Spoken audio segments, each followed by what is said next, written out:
I'm Nina Melendez, and you're watching Bloomberg Technology. Let's start with a check of your first word news. Former Vice President Al Gore was at Trump Tower in New York City today. He met with President-elect Donald Trump in what Gore said was a lengthy and very productive session. Earlier, Gore sat down with Ivanka Trump reportedly to discuss global warming. In 2007, Gore shared a Nobel Peace Prize with the UN International Panel on Climate Change. In a victory for protesters, the Army Corps of Engineers refused to grant an easement to allow an oil pipeline in North Dakota to be built under a lake. The Standing Rock Sioux tribe and its supporters argue that it threatened their water source and cultural sites. A mistrial has been declared in the case of a white former police officer charged with murder in the shooting of a black man in South Carolina. The jury was unable to unanimously agree on a verdict for Michael Slager. Cell phone video taken by a bystander sparked national outrage. Authorities have raised the death toll from that massive blaze in Oakland this weekend to 36. Firefighters expect to find more bodies in the ruins of the warehouse known as the Ghost Ship. Up to 100 people may have been inside the building when the fire erupted. Global news 24 hours a day, powered by more than 2,600 journalists and analysts in more than 120 countries. I'm Nina Melendez. This is Bloomberg. Bloomberg Technology is next.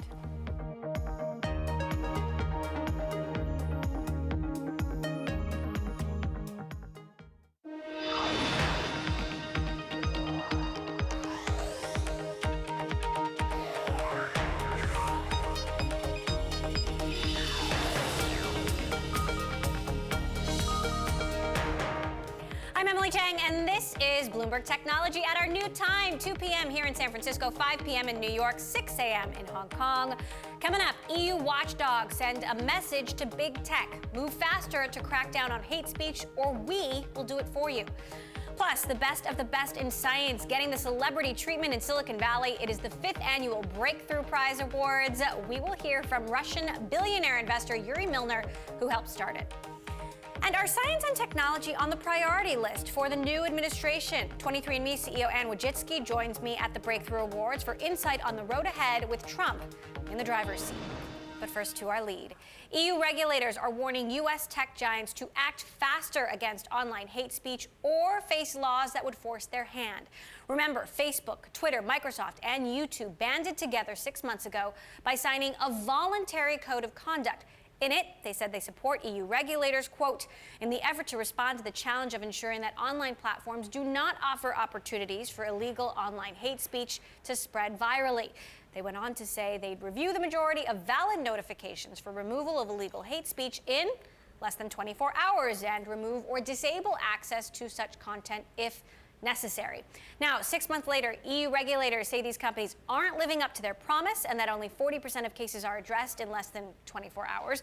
Joining us now to discuss the problems facing these companies as they try to balance regulation and free speech, Heroic Ventures managing partner Michael Furtick in Palo Alto. Also with us here in the studio all the way from Berlin, Bloomberg's Carolyn Hyde, anchor of The Open, who covers a lot of European technology for us as well. So, Carolyn, I want to start with you.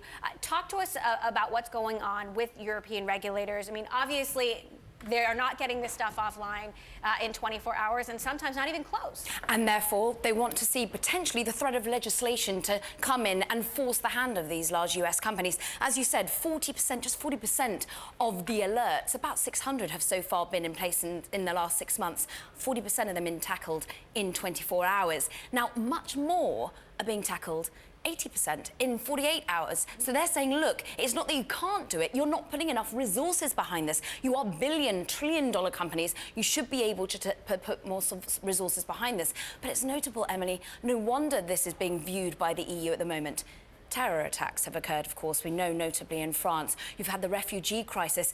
Just in November, Angela Merkel, the leader of Germany herself, said she was thinking, potentially lending support to regulation to reduce hate speech because she feels that's behind this wave of populism that drove the Italian election, the referendum loss. Right. And the numbers are even different there, correct? Exactly. I think that's what's so notable. Not only is the speed slow, but it's also particularly slow in some of the countries that Angela Merkel and EU are most worried about. Italy, get this, just 4% of the alerts about hate speech are tackled within 24 hours. 4% when it's meant to be 100%.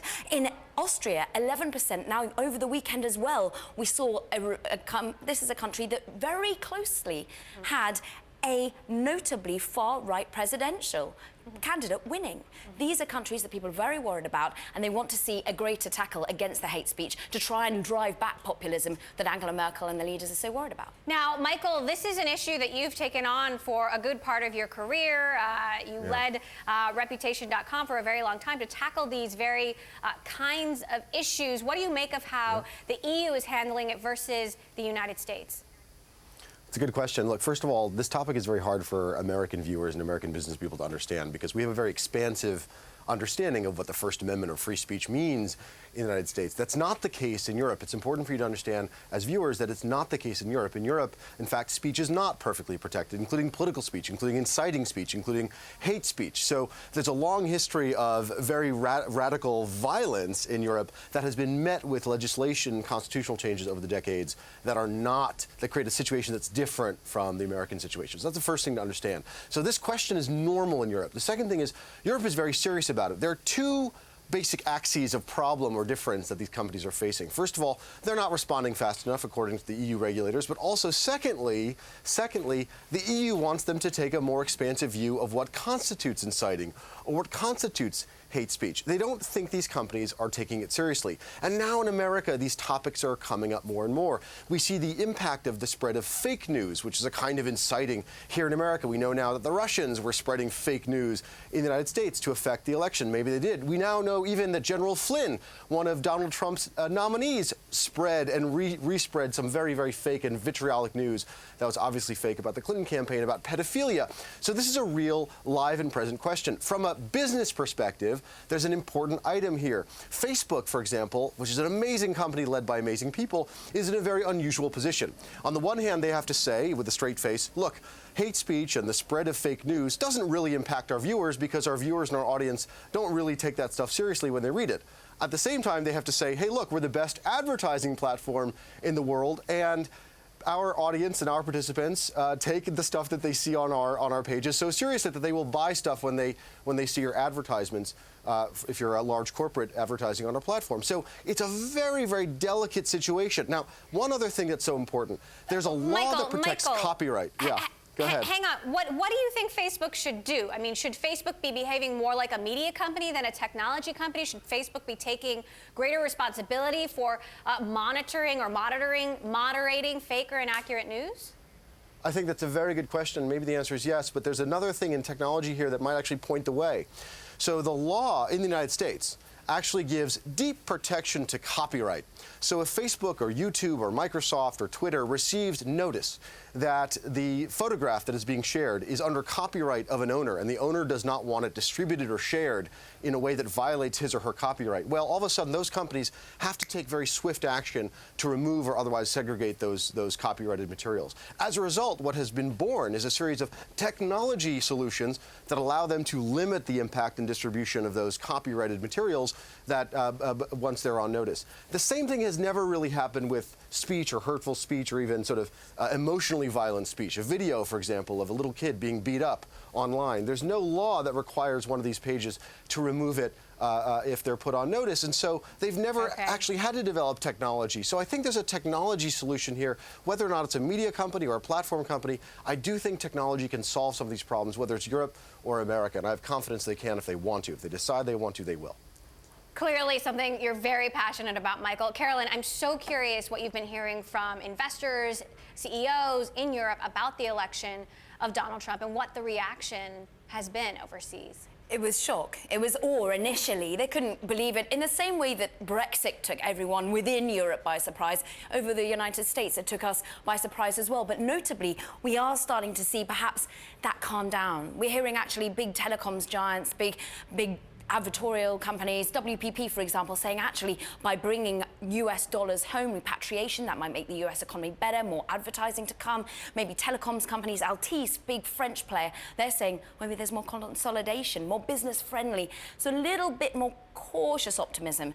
But one area of concern, of course, has got to be whether the wall starts to be built, which side of it you play. The likes of Telefonica, big presence in Latin America, big presence in Central America. They're worried about how that affects global trade, and notably between Mexico. Well, the markets have been doing well, with the exception of tech so far. We will keep watching. Carolyn Hyde with us from Berlin. Michael Furtick, managing partner at Heroic Ventures. Michael, thank you so much for stopping by. Coming up, Silicon Valley leaders host the 5th annual Breakthrough Prize, honoring the top minds in science. I caught up with Yuri Milner, billionaire Facebook investor and founder of DST Global. This is Bloomberg.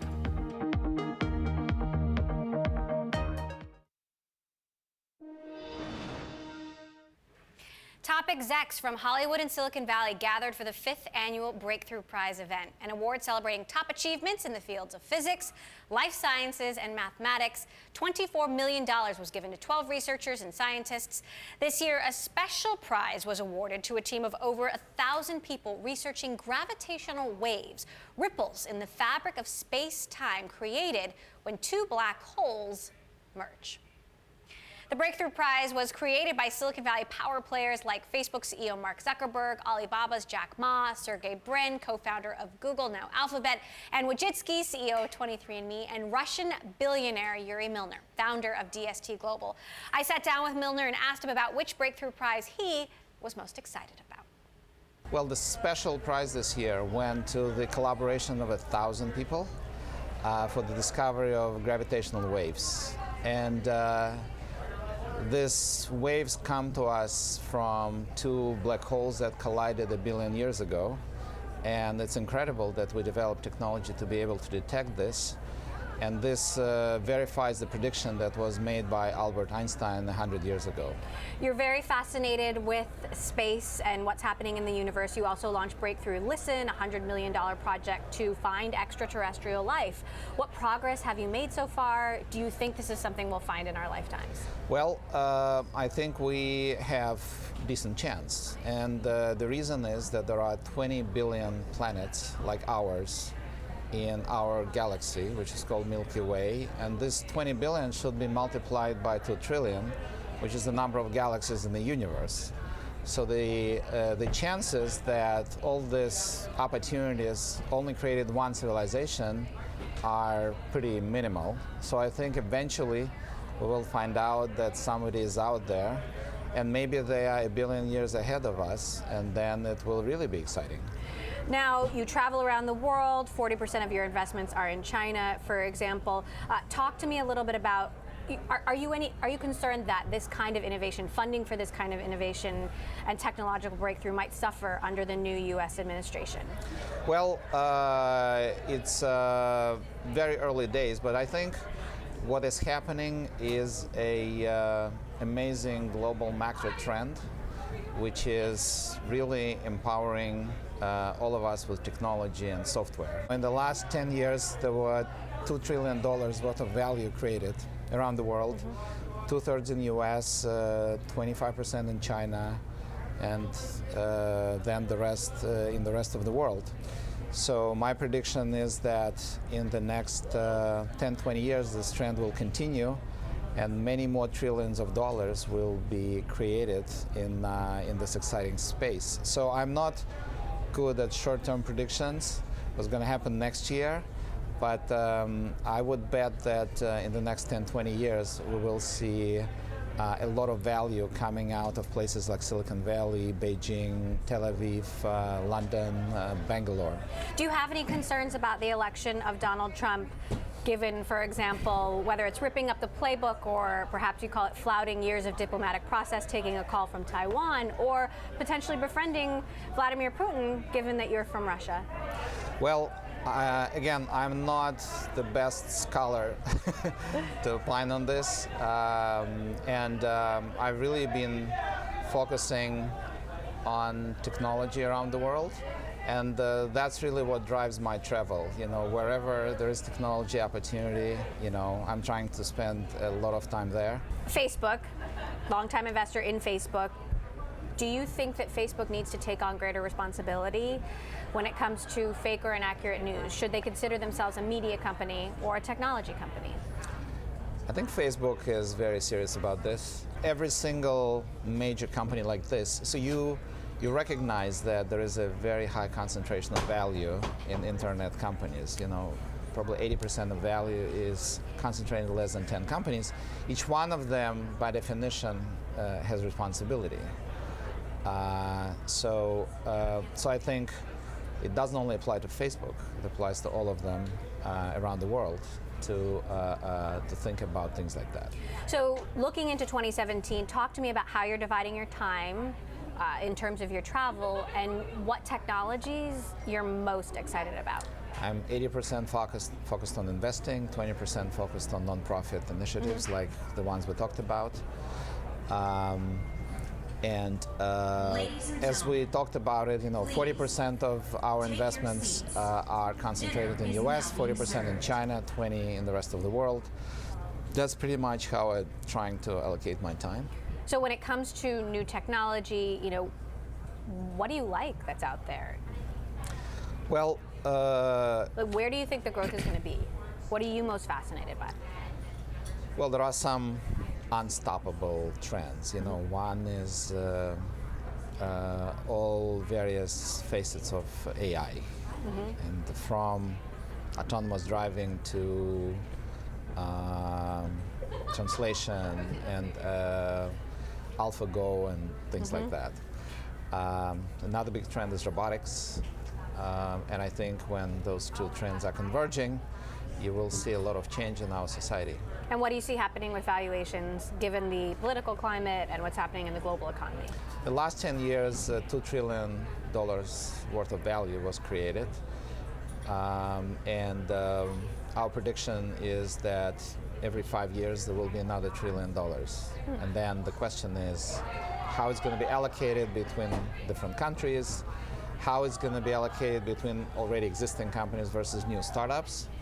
But this prediction is the one I can make, that every 5 years, for the next 25 years, there will be $1 trillion worth of value created in internet technology around the world.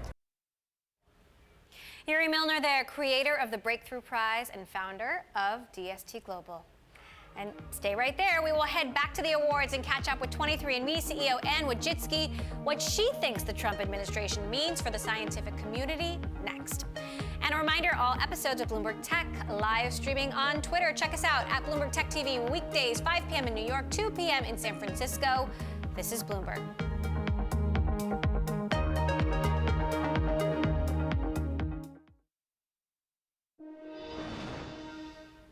The 5th annual Breakthrough Prize was held Sunday. I sat down with Anne Wojcicki, CEO of 23andMe, who also teamed up to help create the foundation. Wojcicki and I covered everything from her company's growth to the prioritization of science and technology under President-elect Trump. We started on the prize and her aims behind the ceremony. Take a listen.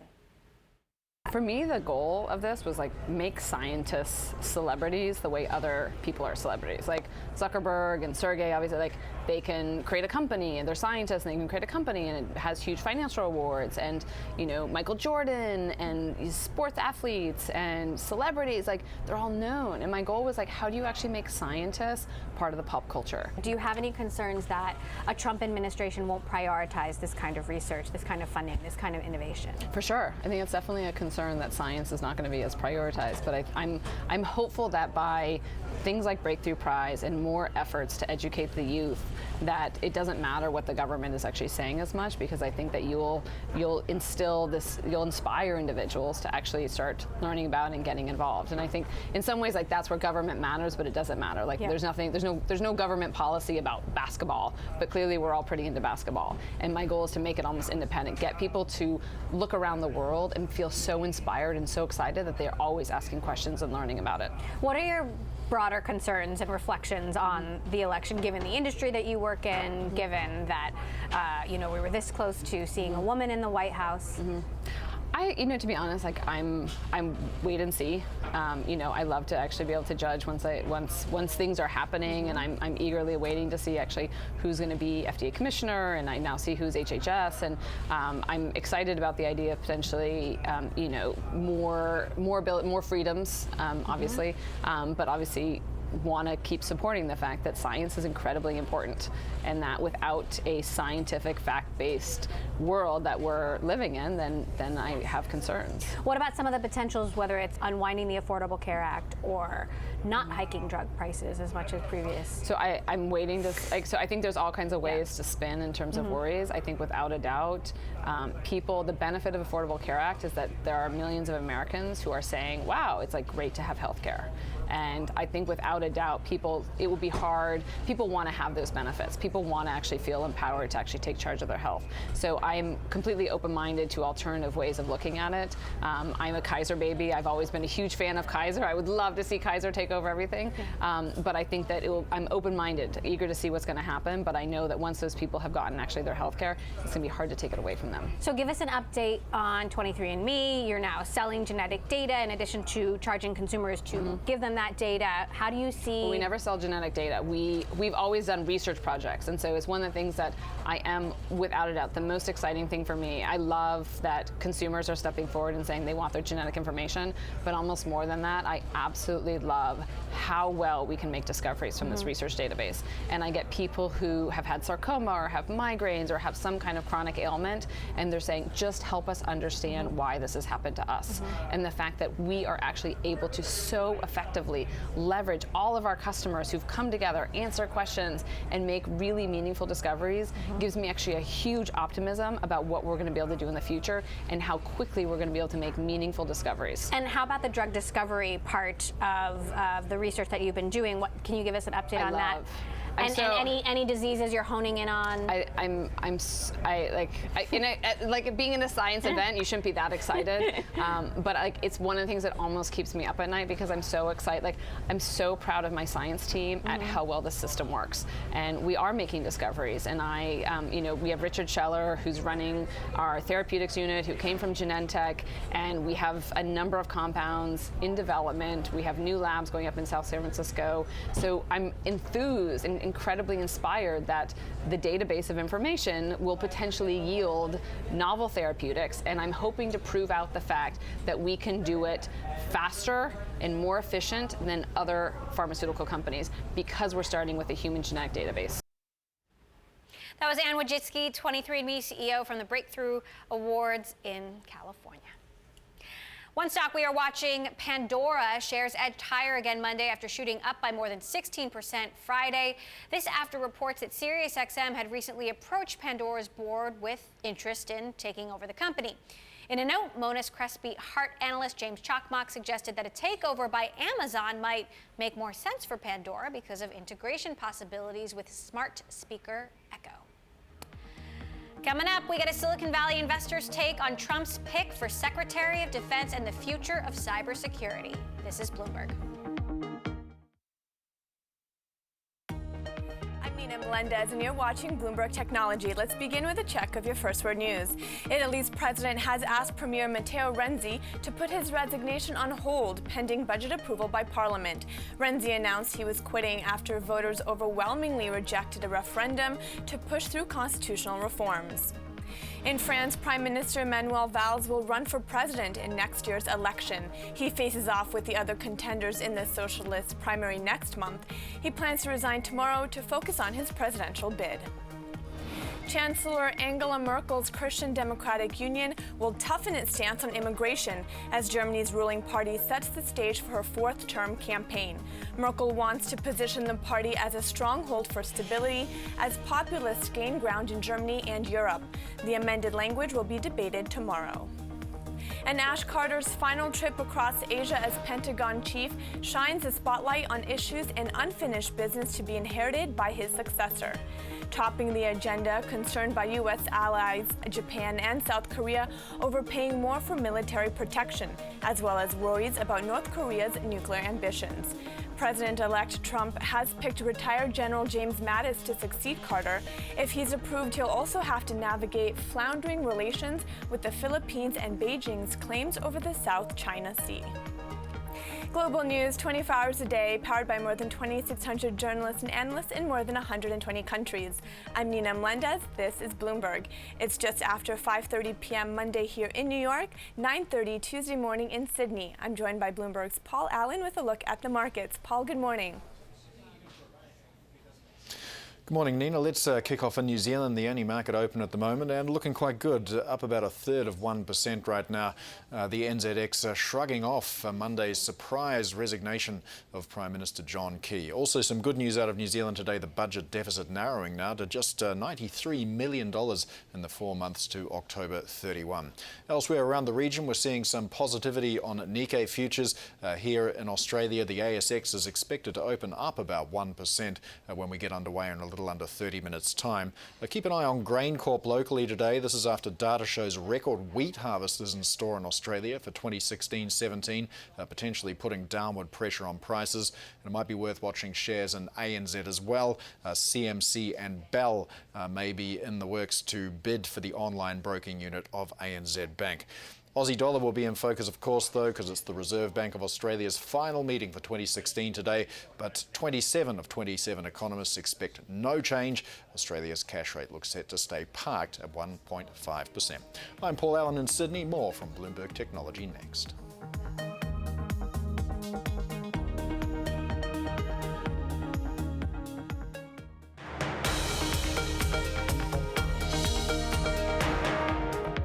This is Bloomberg Technology. I'm Emily Chang. Secretary Ash Carter is preparing to pass the baton to his successor. One of the Pentagon chief's cherished initiatives is an effort to link the Defense Department with innovative businesses in technology hubs like Silicon Valley. But some observers are questioning if the initiative will survive after Carter leaves office. Retired Marine General James Mattis is his likely successor, who President-elect Donald Trump plans to nominate for the job once he takes office. Mattis has extensive military experience, but what does Trump's choice mean for the many cybersecurity threats around the globe? Here with me to discuss, David Cowan, partner at Bessemer Ventures and investor in the cybersecurity space. So Mattis is an interesting choice, especially given he is not a civilian candidate. He's been very recently in combat. He's a decorated veteran. But what does that mean for his views on cybersecurity, technological warfare on the ground? Well, so General Mattis has a terrific reputation as an intellectual. He's strategic. He has advocated force only when necessary and only when it would be successful. So I think he stands out as a competent pick among Trump's cabinet. The question is really not about him in particular, but why it is that Donald Trump would say that he's looking to the Defense Department and the Joint Chiefs of Staff for this plan to protect the vital infrastructure against cyber attacks.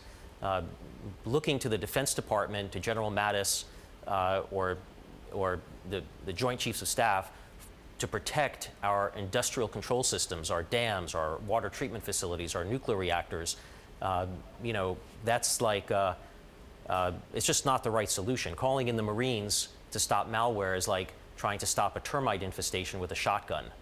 So what does it mean for an organization like the NSA? Do you expect the NSA to now focus more on threats from Russia or threats from within the United States? So the NSA's mandate has always been to monitor threats from external enemies. What's scary is that President-elect Trump, he doesn't see Russia as an enemy as much as he sees enemies lurking in the American homeland. Jihadist refugees or illegal aliens or obstructive protesters or conspiring journalists. The concern is that he's going or to... Or anybody on SNL. or Alec Baldwin. So the concern is he going to redirect those cyber capabilities against the American population? And given who his advisors are, Rudy Giuliani, who proposes stop and frisk on the streets of America, why not stop and frisk in cyberspace? Jeff Sessions, Attorney General, Peter Thiel, a Silicon Valley billionaire whose main position is in the company he co-founded, Palantir, that actually makes the software that spy agencies use to monitor large populations. What's going to stop the NSA, which is part of the Defense Department, from turning its sights on Americans? And so the concern I have is whether General Mattis will hopefully stop that kind of use of the NSA, but there are other spy agencies in the government that don't report up to him. Now, General Mattis has a very interesting Silicon Valley connection in that he is on the board of the very controversial blood testing company Theranos, and as far as we can tell, he is still on the board as of today. He would have to step down if he becomes Secretary of Defense. And he also, as we understand it, tried to get the military to use Theranos technology unsuccessfully. What do you make of this? Well, I'm sure that General Mattis had no idea that the tests didn't work. But hopefully what he learned from that is that it's a good thing that we have the FDA to set the rules and to apply scrutiny as to what it is that companies are going to sell to the public. When we talk about cybersecurity, this is an area where we actually need those rules. We need these regulatory agencies like the FTC and the CFPB and the FCC and the SEC and the CMS for healthcare and the Federal Energy Regulatory Commission. These agencies are all trying to identify, promote, and enforce cyber standards among companies and among government agencies in order to make cyberspace safer for everybody. I'm hoping that General Mattis will pay more attention to the value that these agencies bring than Theranos has to the FDA. What about privacy, security? What about those issues under President Trump and Mattis at the Pentagon? Right. So look, we are behind Europe in setting standards for information privacy to protect citizens. We were just talking about that. And to a large extent, businesses have had disdain for these kinds of business privacy, these information privacy rules. But I think as we look at the prospect of not having them, as we look at what happens if, in fact, Jameson has espoused decimating the FCC, if we eliminate headcount within the FTC and the CFPB, if we actually roll back the effort to bring that kind of protection to American citizens, then we're going to be woefully behind Europe. I think actually I would welcome those kinds of privacy laws, just like we've seen Americans perhaps looking to Switzerland as a safe haven for their money, or even Canada as a safe haven for their families. I think we're going to see a flight of data as we look to Europe as a safe haven for our data. We saw that after the Snowden revelations, where Europeans moved their data from the United States to Europe. I think now Americans are going to join them. Germany looks like a safer place for my data than the United States. So what does it mean for Russia, which, as we know, hacked the election, propagated false information over social media? Does this mean Russia gets free reign if the Pentagon isn't watching out in that part of the world? So I think a big concern everyone has is about Trump's affinity for Putin and Russia. And cyberspace is obviously one area where we absolutely have to be vigilant in holding back Russia, which has been the most aggressive of the cyber superpowers in actually disrupting other people's infrastructure, or recently even elections. So, General Mattis, he is much more concerned about Russia as a threat than Donald Trump has been, and I'm hoping that his appointment will mean that we will be vigilant in cyberspace to protect ourselves from cyber attack. Quickly, obviously, Trump himself believes that General Mattis's recent combat experience is a positive. I mean, what are the pros of having someone who's been so recently at war in the driver's seat? Right. Well, I think normally there's very good arguments as to why it is that we want to have a civilian as defense secretary.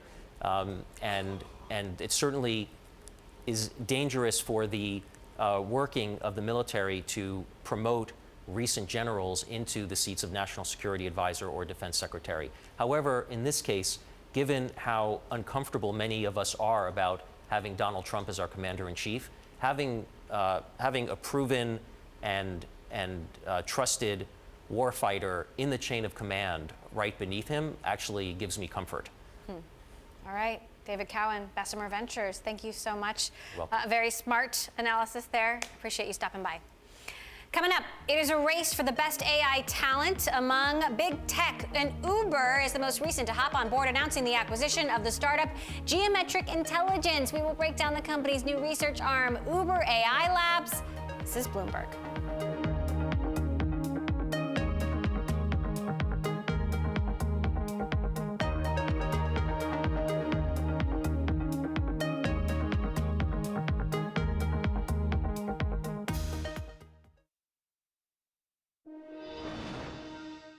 A story we are following: Nissan is moving a step closer towards driverless cars with driverless tow trucks.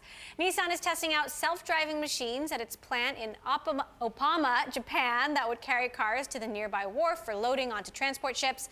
Nissan hopes to spread the technology throughout the plant by 2019 and use it in overseas plants sometime in the future. And staying with car tech, Uber is betting big on artificial intelligence. The ride-hailing company buying a New York-based startup called Geometric Intelligence and using its 15-person team to help launch Uber AI Labs.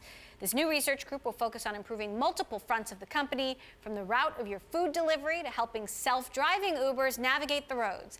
Joining me now here in the studio, Eric Newcomer, who covers Uber for us. So talk to us a little bit about how this particular purchase will change the Uber experience for me. Sure. I mean, Uber has a lot of data problems that you don't see, especially as it gets into sort of carpooling, where you're picking up multiple passengers, you're trying to figure out, as a driver's moving, who they should be picking up, and sort of how to cram the most number of people in the car. The more Uber can do that, the more they can bring down prices. Also, the more constantly crowded that the car will be. So it's a lot of normal problems like that, and then of course there's the self-driving car questions. How do we build a self-driving car that is ready for the unexpected? What about mapping? I mean, mapping still seems to be an issue in any Uber ride. The driver sort of fiddling with the app, changing the app to Waze or Google Maps. Is this something that would improve that technology? It's possible. Uber's spending a lot of money trying to sort of slowly move away from dependence on Google. It still sends a lot of requests to Google to solve some of its problems, but is building out some of its own technology there, and has its own mapping software that it still has to rely on others for its drivers. But yeah, like we've all seen, drivers are still checking out and going to Waze or Google Maps, and I think Uber wants to solve that, especially for products like Pool, where they really need the driver to be able to do everything in the app. There's been a land grab for AI companies, whether it's Apple or Google or Facebook. Do you see Uber ascending to the ranks of the big tech companies? I think Uber's a hot place to be. It has a lot of fun problems. A lot of these engineers are drawn, even internally, to work on the self-driving car problem. So it's a question of sometimes how interesting the problems are there. And I think, as long as Uber keeps sort of pushing the agenda and says, okay, we're going to play around with flying cars next, and we're going to support that. I think as long as the questions remain interesting and their challenges, then they'll bring in better and better engineers. So I think we'll have to see, but I think they certainly are a big enough company and promising company. You said it, flying cars. That's next. Prediction from Eric Newcomer, our Bloomberg reporter. Thanks so much, Eric. Thank you. Turning now to the gaming world, Sony has an under-the-radar hit on its hands with more than 7 million downloads, leaving Pokemon Go in the dust. It is called Fate Grand Order, the game allowing players to travel back in time and team up with historical figures like Julius Caesar, Leonardo da Vinci, to rescue humanity. Fate Grand Order has been at or near the top of Japan's app revenue rankings all year.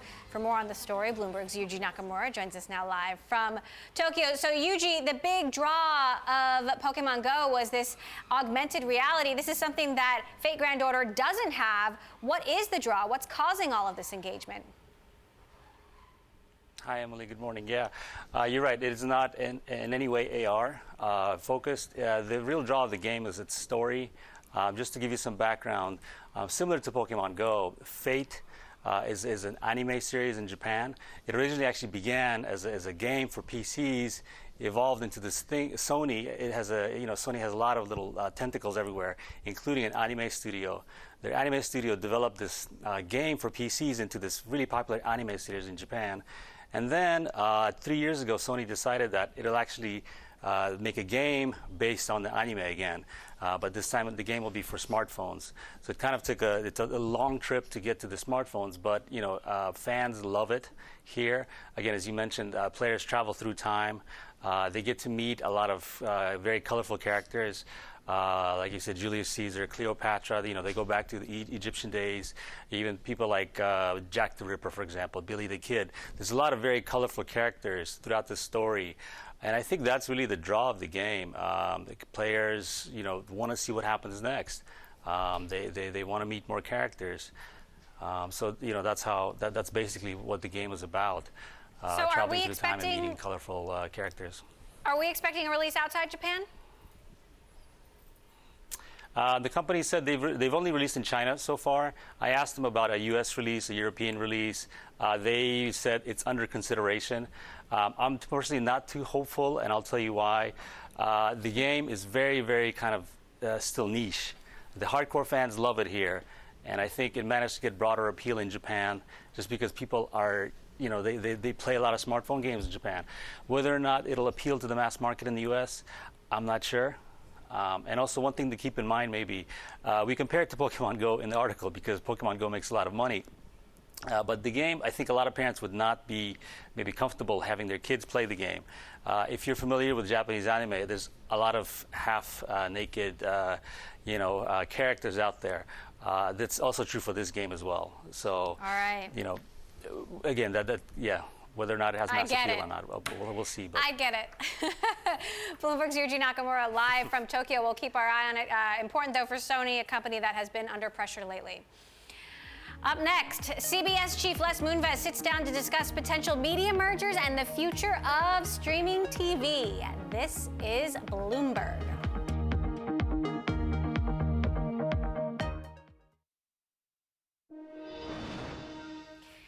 CBS kicked off December by announcing a major streaming deal. Last week, the most-watched U.S. TV network announced it obtained rights to carry NFL games on its CBS All Access streaming service. Bloomberg's David Weston sat down with CBS chairman and CEO Les Moonves earlier from the UBS Media Conference in New York. He began by asking about the company's distribution strategy. Take a listen. We are primarily a premium content company.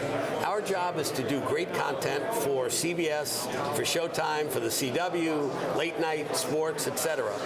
If we do that, all the distributors are going to need us. They're all going to pay us for what we're offering, and we don't necessarily need to be in the distribution business. Well, all the distributors are going to need you. I mean, for example, AT&T decided they needed Time Warner, and so they went and bought the thing. They did. At some point, do you have distributors coming to knock on your door saying, you know what, we need you, CBS, so badly, we don't want to do a license deal, we want to buy you?